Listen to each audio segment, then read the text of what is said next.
If you don't do this, you are headed for trouble. Back in 1898, a tragic thing happened in Rockland County, New York. A child had died, and on this particular day the neighbors were preparing to go to the funeral. Jim Farley went out to the barn to hitch up his horse. The ground was covered with snow, the air was cold and snappy, the horse hadn't been exercised for days, and as he was led out to the watering trough, he wheeled playfully, kicked both his heels high in the air, and killed Jim Farley. So the little village of Stony Point had 2 funerals that week instead of 1. Jim Farley left behind him a widow and 3 boys, and a few $100s in insurance. His oldest boy, Jim, was 10, and he went to work in a brickyard, wheeling sand and pouring it into the molds and turning the brick on edge to be dried by the sun. This boy Jim never had a chance to get much education. But with his natural geniality, he had a flair for making people like him, so he went into politics, and as the years went by, he developed an uncanny ability for remembering people's names. He never saw the inside of a high school. But before he was 46 years of age, 4 colleges had honored him with degrees and he had become chairman of the Democratic National Committee and Postmaster General of the United States. I once interviewed Jim Farley and asked him the secret of his success. He said, "Hard work," and I said, "Don't be funny." He then asked me what I thought was the reason for his success. I replied, "I understand you can call 10,000 people by their first names." "No. You are wrong," he said.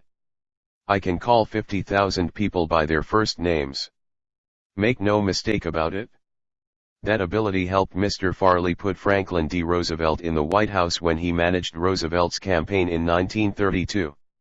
During the years that Jim Farley traveled as a salesman for a gypsum concern, and during the years that he held office as town clerk in Stony Point, he built up a system for remembering names. In the beginning, it was a very simple one. Whenever he met a new acquaintance, he found out his or her complete name and some facts about his or her family, business, and political opinions.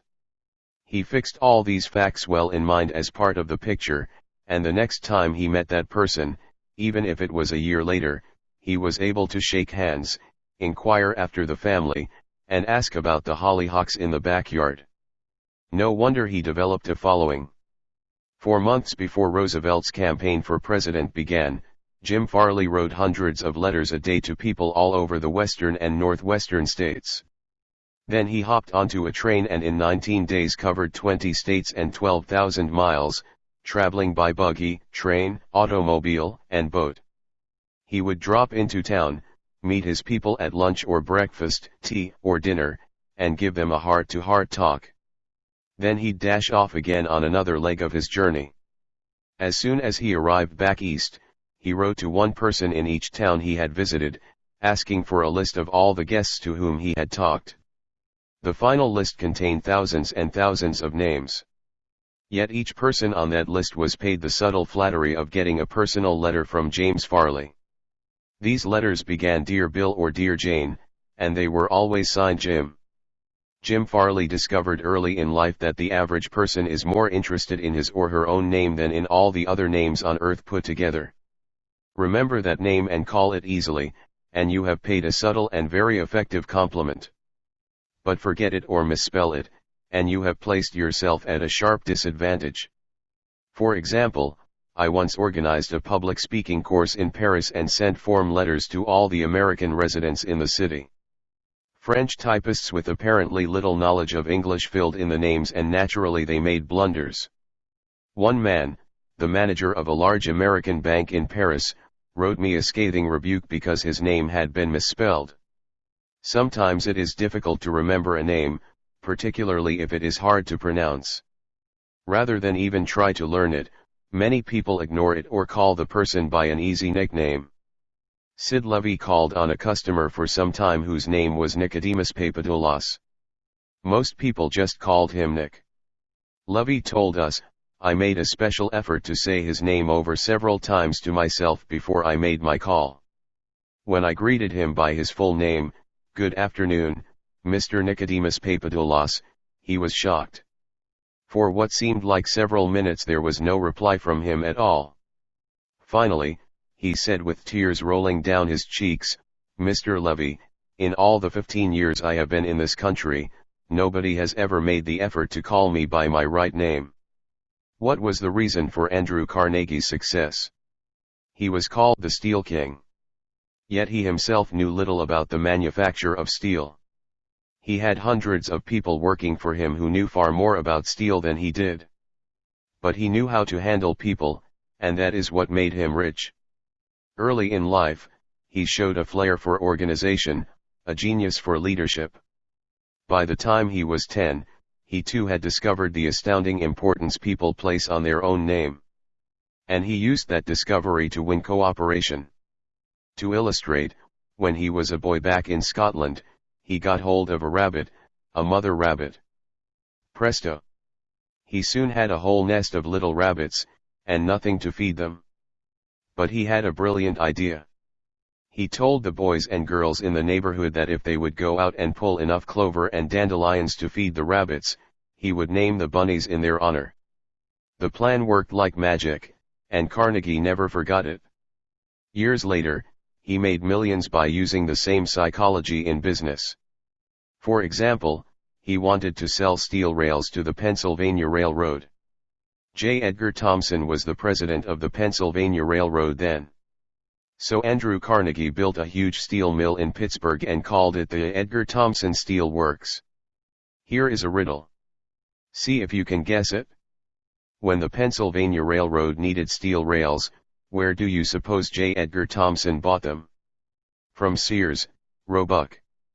No. No. You're wrong. Guess again.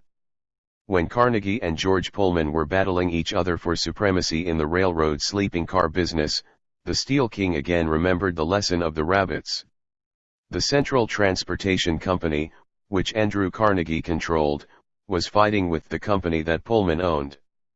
Both were struggling to get the sleeping car business of the Union Pacific Railroad, bucking each other, slashing prices, and destroying all chance of profit.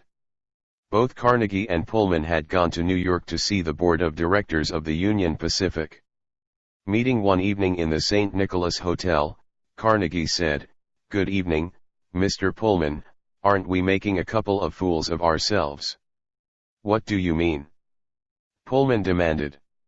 Then Carnegie expressed what he had on his mind, a merger of their two interests. He pictured in glowing terms the mutual advantages of working with, instead of against, each other. Pullman listened attentively, but he was not wholly convinced. Finally he asked, "What would you call the new company?" And Carnegie replied promptly, "Why, the Pullman Palace Car Company, of course." Pullman's face brightened. "Come into my room," he said.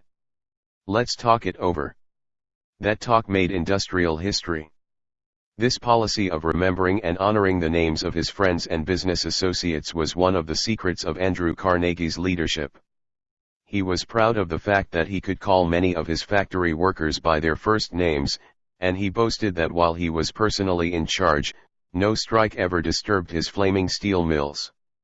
Benton Love, chairman of Texas Commerce Bank Shares, believes that the bigger a corporation gets, the colder it becomes.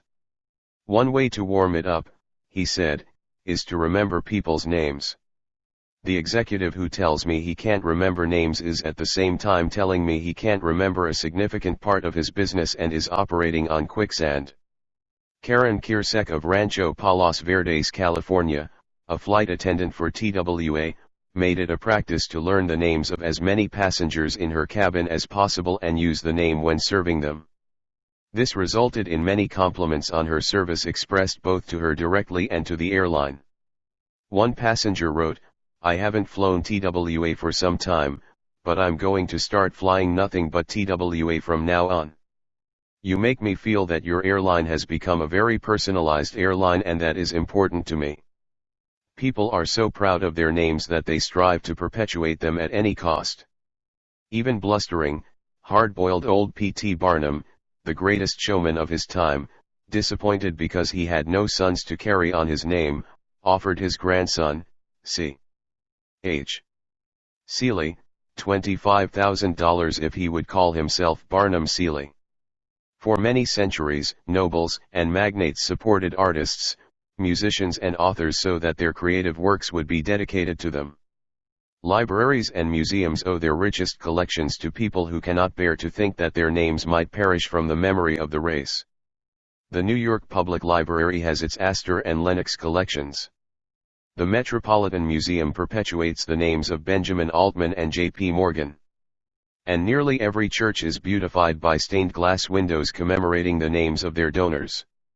Many of the buildings on the campus of most universities bear the names of donors who contributed large sums of money for this honor. Most people don't remember names, for the simple reason that they don't take the time and energy necessary to concentrate and repeat and fix names indelibly in their minds. They make excuses for themselves, they are too busy. But they were probably no busier than Franklin D. Roosevelt, and he took time to remember and recall even the names of mechanics with whom he came into contact. To illustrate, the Chrysler organization built a special car for Mr. Roosevelt, who could not use a standard car because his legs were paralyzed. W.F. Chamberlain and a mechanic delivered it to the White House. I have in front of me a letter from Mr. Chamberlain relating his experiences. I taught President Roosevelt how to handle a car with a lot of unusual gadgets, but he taught me a lot about the fine art of handling people. When I called at the White House, Mr. Chamberlain writes, the president was extremely pleasant and cheerful. He called me by name, made me feel very comfortable, and particularly impressed me with the fact that he was vitally interested in things I had to show him and tell him. The car was so designed that it could be operated entirely by hand. A crowd gathered around to look at the car, and he remarked, I think it is marvelous. All you have to do is to touch a button and it moves away and you can drive it without effort. I think it is grand, I don't know what makes it go. I'd love to have the time to tear it down and see how it works. When Roosevelt's friends and associates admired the machine, he said in their presence, Mr. Chamberlain, I certainly appreciate all the time and effort you have spent in developing this car. It is a mighty fine job. He admired the radiator, the special rear vision mirror and clock, the special spotlight, the kind of upholstery, the sitting position of the driver's seat, the special suitcases in the trunk with his monogram on each suitcase. In other words, he took notice of every detail to which he knew I had given considerable thought. He made a point of bringing these various pieces of equipment to the attention of Mrs. Roosevelt, Miss Perkins, the Secretary of Labor, and his secretary. He even brought the old White House porter into the picture by saying, George, you want to take particularly good care of the suitcases.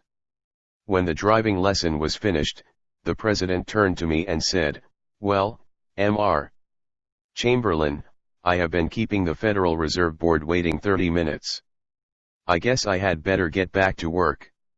I took a mechanic with me to the White House. He was introduced to Roosevelt when he arrived.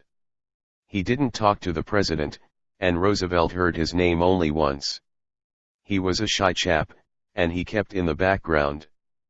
But before leaving us, the president looked for the mechanic, shook his hand, called him by name, and thanked him for coming to Washington. And there was nothing perfunctory about his thanks. He meant what he said. I could feel that. A few days after returning to New York, I got an autographed photograph of President Roosevelt and a little note of thanks again expressing his appreciation for my assistance. How he found time to do it is a mystery to me. Franklin D. Roosevelt knew that one of the simplest, most obvious, and most important ways of gaining goodwill was by remembering names and making people feel important, yet how many of us do it? Half the time we are introduced to a stranger, we chat a few minutes and can't even remember his or her name by the time we say goodbye. One of the first lessons a politician learns is this: to recall a voter's name is statesmanship. To forget it is oblivion. And the ability to remember names is almost as important in business and social contacts as it is in politics. Napoleon III, Emperor of France and nephew of the great Napoleon, boasted that in spite of all his royal duties he could remember the name of every person he met. His technique? Simple. If he didn't hear the name distinctly, he said, "So sorry. I didn't get the name clearly." Then, if it was an unusual name, he would say, "How is it spelled?" During the conversation, he took the trouble to repeat the name several times, and tried to associate it in his mind with the person's features, expression, and general appearance. If the person was someone of importance, Napoleon went to even further pains. As soon as His Royal Highness was alone, he wrote the name down on a piece of paper, looked at it, concentrated on it, fixed it securely in his mind, and then tore up the paper. In this way, he gained an eye impression of the name as well as an ear impression. All this takes time, but good manners, said Emerson, are made up of petty sacrifices. The importance of remembering and using names is not just the prerogative of kings and corporate executives. It works for all of us. Ken Nottingham, an employee of General Motors in Indiana, usually had lunch at the company cafeteria. He noticed that the woman who worked behind the counter always had a scowl on her face. She had been making sandwiches for about 2 hours and I was just another sandwich to her. I told her what I wanted. She weighed out the ham on a little scale, then she gave me 1 leaf of lettuce, a few potato chips and handed them to me. The next day I went through the same line. Same woman, same scowl. The only difference was I noticed her name tag. I smiled and said, "Hello, Eunice," and then told her what I wanted. Well, she forgot the scale, piled on the ham, gave me 3 leaves of lettuce and heaped on the potato chips until they fell off the plate. We should be aware of the magic contained in a name and realize that this single item is wholly and completely owned by the person with whom we are dealing and nobody else. The name sets the individual apart, it makes him or her unique among all others. The information we are imparting or the request we are making takes on a special importance when we approach the situation with the name of the individual. From the waitress to the senior executive, the name will work magic as we deal with others. Principle 3, remember that a person's name is to that person the sweetest and most important sound in any language. Thank you for giving your valuable time for this video. We hope you learned something new today.